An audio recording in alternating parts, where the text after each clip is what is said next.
Hello friends, welcome to Kamath Astrology. Today's topic is, will the President of Turkey Erdogan declare war with Israel? So we will do a short analysis of his chart and see whether he will actually implement what he has said recently.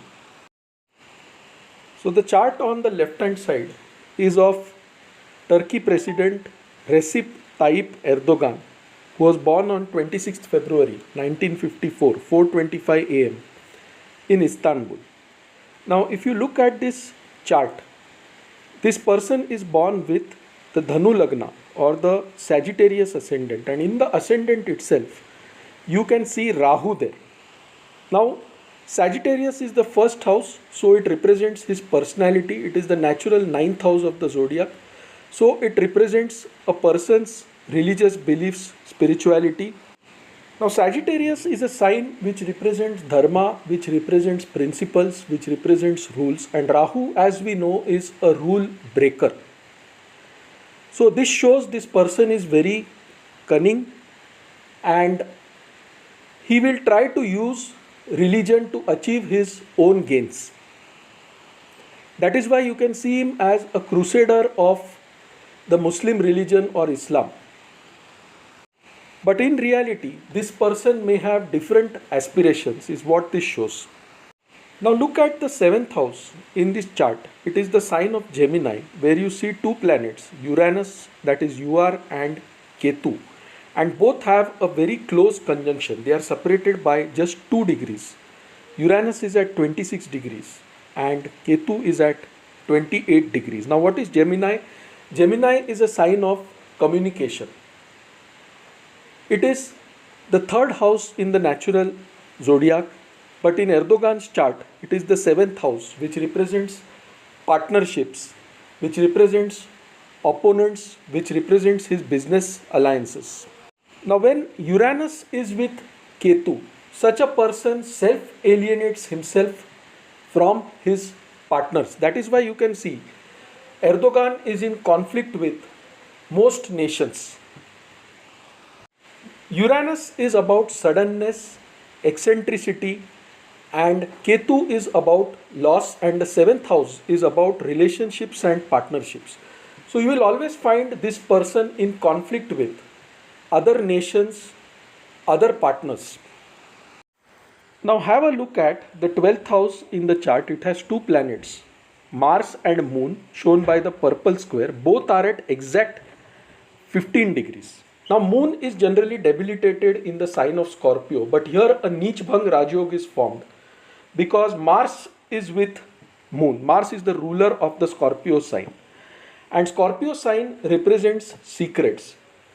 12th house represents losses, it represents hidden agenda. So this person always has a hidden agenda. Mars here represents weapons, violence, and this person behaves in a secretive way. So if a war between Israel and Iran were to break out, this person will not get directly involved in an armed conflict. Rather, he will provide logistic support in the form of weapons, artillery to Israel's enemies. And you can see in this chart, the moon is the 8th lord. So there is also the 8th lord in the 12th house. But it is helmed between 2 malefics, Rahu and Saturn. So this represents a mind that is always scheming, that is always plotting. The 8th house is about hidden things, hidden agenda, and Moon with Mars here shows hidden agenda.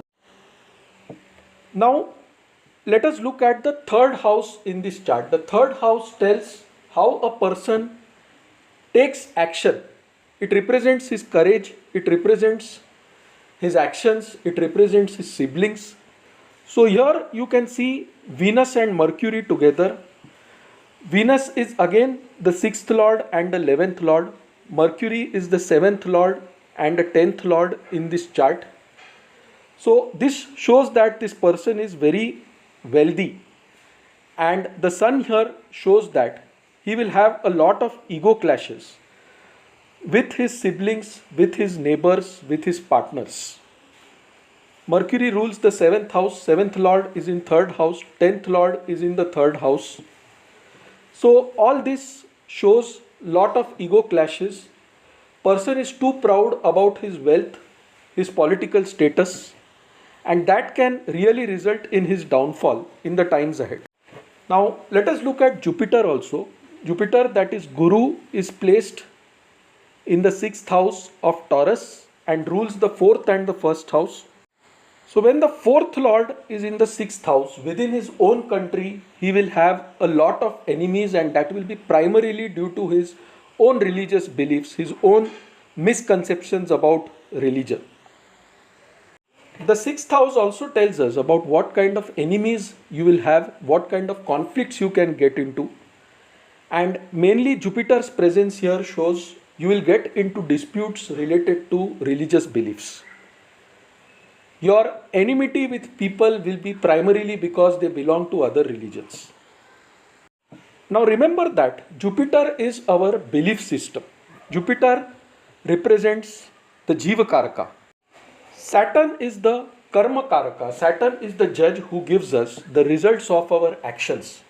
And if you see the relation between Saturn and Jupiter in this chart, it is a clear Shadashtak. That is, Saturn is 6 places away from Jupiter and Jupiter is 8 places away from Saturn.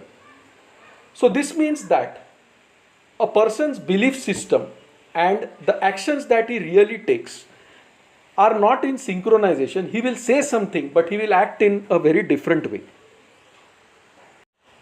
Also, Saturn is in the 11th house of Libra. Jupiter is in the 6th house of Taurus. Both are ruled by Venus. And Jupiter and Saturn are in a Shadashtak. So what this person says, he will not do it. But definitely, because of the Mars-Moon conjunction, this person will supply weapons. He will provide all kind of logistic supports, such as weapons, terrorists, secret attacks. All this he will sponsor, he will support, but he will not directly attack Israel. Now another thing I want you to see is Pluto. Pluto is on the boundary of the sign of Cancer and Leo. Pluto is on the cusp at 0 degrees. And right now Sun is transiting the sign of Cancer. Sun is the 9th lord of Bhagya, destiny, good luck in this chart. Now when Sun passes over Pluto, that time this person can face assassination attempts or a drastic opposition to his style of governance. He may face internal revolts. He may face life-threatening challenges from his own supporters as the Sun passes over Pluto. Now if you look at the current Mahadasha which this person is running, it is the Rahu Mahadasha. Rahu is in the first house of Sagittarius. So definitely this person is scheming, he's conspiring, he's thinking about something to do in an unconventional way to his enemies. So definitely that thought of attacking Israel is there, but he may do it in a very unconventional way. He will not directly attack Israel. You can also see Saturn aspecting the Sagittarius ascendant or the Lagna with Rahu in it. And that itself shows this person is a master in doing conspiracies. He is highly obsessed with his own religion and he will adopt unconventional ways to eliminate his own enemies. So now he is currently running the Rahu Mahadasha, Rahu Antardasha and Saturn Pratyantar till 24th July 2024. That date has passed and now the Rahu Mahadasha, Rahu Antardasha and Mercury Pratyantar is going on till 12th December 2024. So till here he will be doing fine. But after this a problematic time starts because the Rahu Ketu Uranus axis gets activated. Sudden issues with neighboring countries, with other nations will prop up when the Rahu Mahadasha, Rahu Antardasha, Ketu Pratyantar is going on between 12th December 2024 to 8th Feb 2025. So this is a time when he may take certain wrong decisions, and that will affect the destiny of his own country.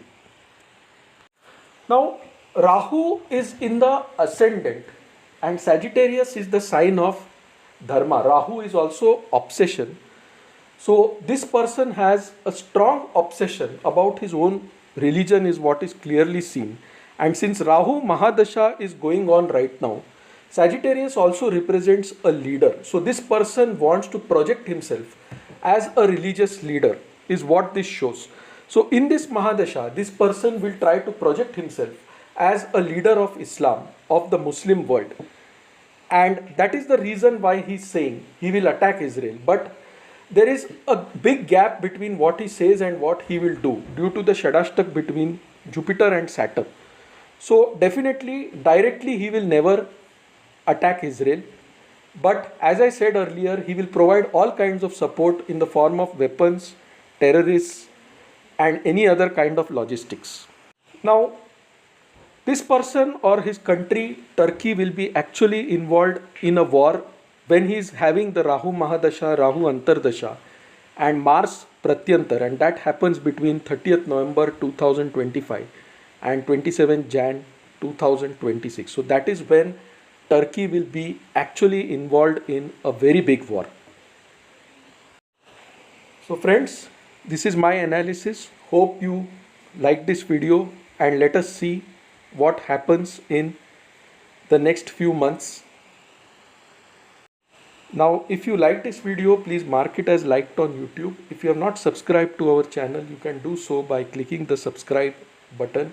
To contact us, you can visit our website astroseva.tripod.com or write to us at astrosevaworld@yahoo.com. So friends, thanks a lot. Bye. Take care and stay safe.